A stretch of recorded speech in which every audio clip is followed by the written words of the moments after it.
All right, folks, let's talk about the elites that have been hoarding XRP. Now, I don't actually like to call them elites, but it gets the point across to get folks to come in to watch this video where we're going to be addressing elite banking families like the BNY Mellon banking family that have accumulated a little bit of XRP. We're also going to take a look at other institutions that have picked up some XRP and what this means for us as XRP investors watching this asset, waiting for it to appreciate, waiting for its utility to start to thrive. What are we waiting for and what's going to make XRP move? We're going to talk about it in today's Saturday update, and I hope you guys are enjoying yourself. Now, thank you to everyone that's wished me a happy birthday. That was yesterday. Thank you very much. I did turn 30 years old, so you can officially call me an old man. But of course, I do feel young, alive, so in line with my purpose, vision, and what we're here to be doing right now, which is bringing you guys the best content in the world when it comes to cryptocurrency, financial markets, current events, and how to get on the right side of the greatest transfer of wealth in world history. And in the meantime, I'm going to continue taking care of my family. All I ask for is health for the family. Let me build some wealth, and that's what we're going to continue to do. And so I appreciate everybody for being here. I got linked up down below links for, ZachRector.com has all of our community resources. But I had a great Discord weekly call this morning. That's linked up down below if you guys want to get access to that, along with everything else, ZachRector.com. Let's rock and roll. Now, we got to take a look here and acknowledge just how well of a run gold has had. So while gold did backtest a low here of about 2,545 this week, we got massive green candles coming in on Thursday and Friday. So with gold here, you can see a new all-time high above 2,600, still has incredible strength. And this is an asset that we've been talking about for a while now. For silver, we're back above 31 bucks. You just love to see it.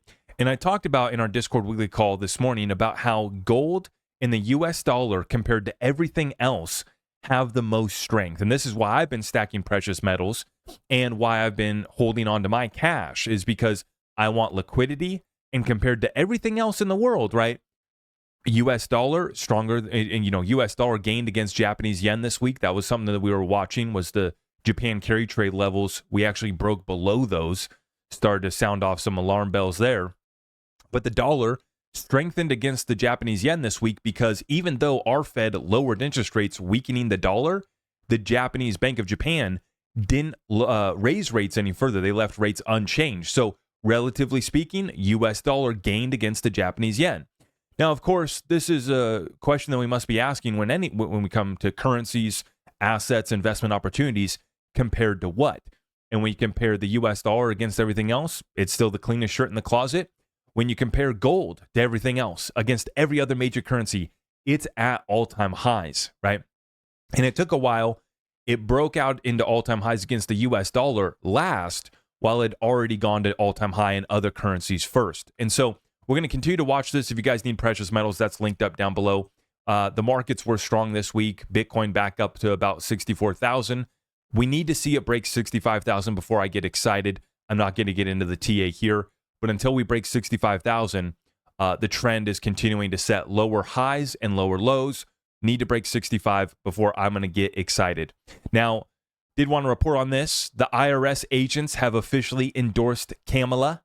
The National Treasury Employees Union representing IRS agents gave the endorsement, citing her role in supporting federal workers through the Inflation Reduction Act. There you go.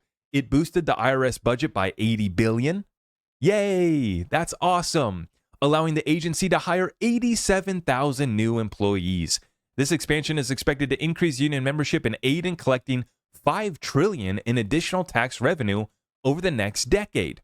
Now, what's funny about this is that I actually reported on this a couple weeks ago. The IRS spent $80 billion, and so far they've collected just over, I think, $1 billion. So this is how our government works, right? We spend $80 billion to collect $1 billion, and then we say that this is a success. And trust us, we're going to be able to collect $5 trillion over the next decade, even though all the wealthy folks are saying that they're going to be selling their assets and getting out of this country with their assets if Kamala is elected. Right? We talked about the billionaire earlier this week that said he's hedging his bets and they're already positioning themselves in case she does win. Now, I did want to point out, though, so just we're keeping track, right? Kamala now has support from the IRS agents, Goldman Sachs, and Dick Cheney. among others. She's got more endorsements, but I just wanted to point those ones out. Quite a crowd.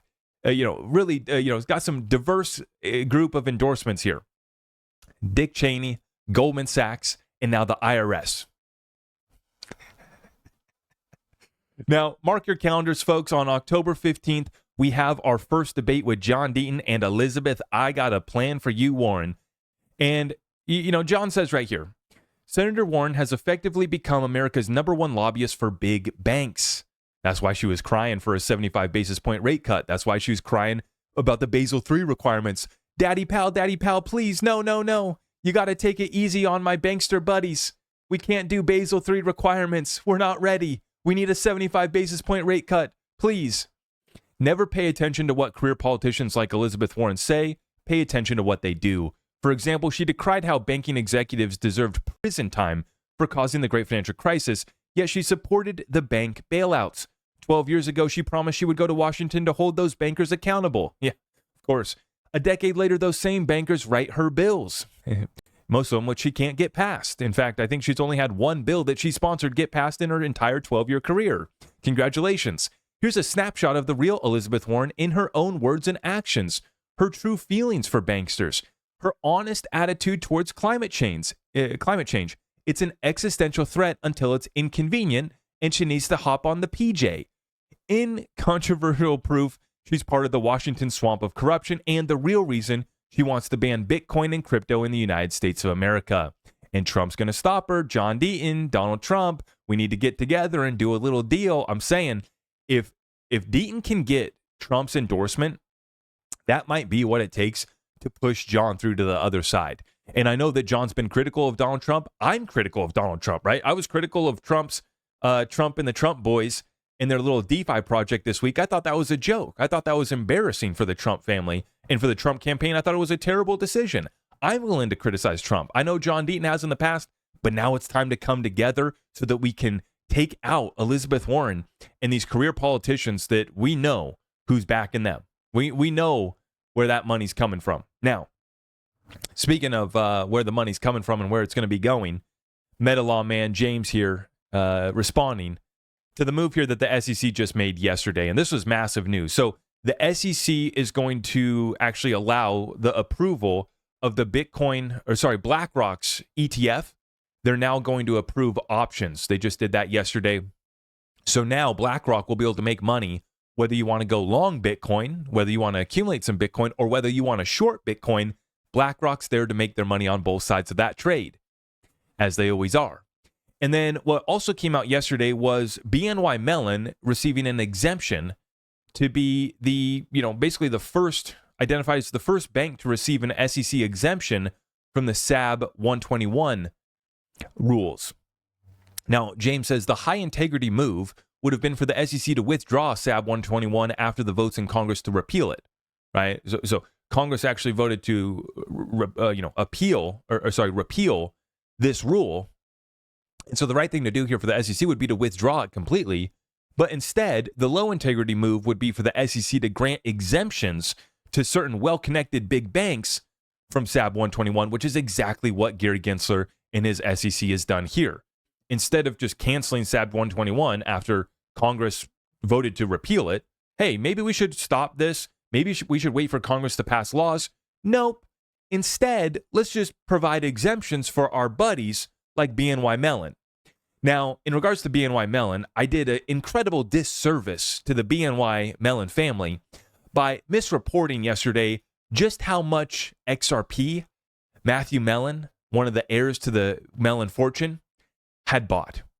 I said that it was around 50 million XRP. I couldn't remember if it was 50 million XRP or $50 million worth of XRP. Well, I missed. And I missed by about 10x or more. We still don't know. So take a look at it here, folks. This is Mellon Banking Heirs' new crypto fortune. This article came out in February of 2018. And they say, the heirs' new crypto fortune, almost 1 billion in Ripple's XRP. So I completely misreported on this one. My apologies. Always willing to be corrected. I appreciate you guys for correcting me in the comments down below. You guys make sure I stay on top of it. And so it was not $50 million worth of XRP. it was actually almost $1 billion worth of XRP. Now we slide on over to this article from the Cryptonomist. This one was put out in May of 2018, so a little bit later. And this is after Matthew Mellon passed away. He had a battle with drugs. And so the story goes that Matthew Mellon, Ripple Treasure, disappeared into thin air. So apparently, he took his XRP and Bitcoin, and in this one, they report a loss of 500 million is estimated, right? Now, they say that he took this cryptocurrency, he loaded it up onto cold storage wallets and basically scattered it throughout the United States before he passed away, and he lost the private keys. So similar to the story that we have of that boating accident where our Second Amendment fell overboard, our precious metals fell overboard, our XRP fell overboard, right? Really unfortunate boating accident that so many of us have had, right? Wink, wink, nod, nod, right? For the BNY Mellon family, unfortunately, this XRP, and we don't know, the estimates are over $500 million, upwards of $1 billion worth of XRP. Now, these articles came out in 2018, which was after XRP went to an all-time high. So did Matthew accumulate this XRP, earlier in 2017, We don't know when he accumulated this XRP, right? He could have picked it up for pennies. He could have bought the top, right? But the story goes, had some issues, had some problems, ended up passing away. And the seed phrases for those cold storage wallets were lost forever. Sure. Now, I bring this up because this is just one banking family. And when we compare this with R3, R3 was just one institution that wanted to acquire just a little bit of XRP, only 5 billion, only 5% of the total supply. Yeah, just one little deal, right? Completely, offshoot, an exception. Nobody else was thinking about accumulating so much XRP, right? Right?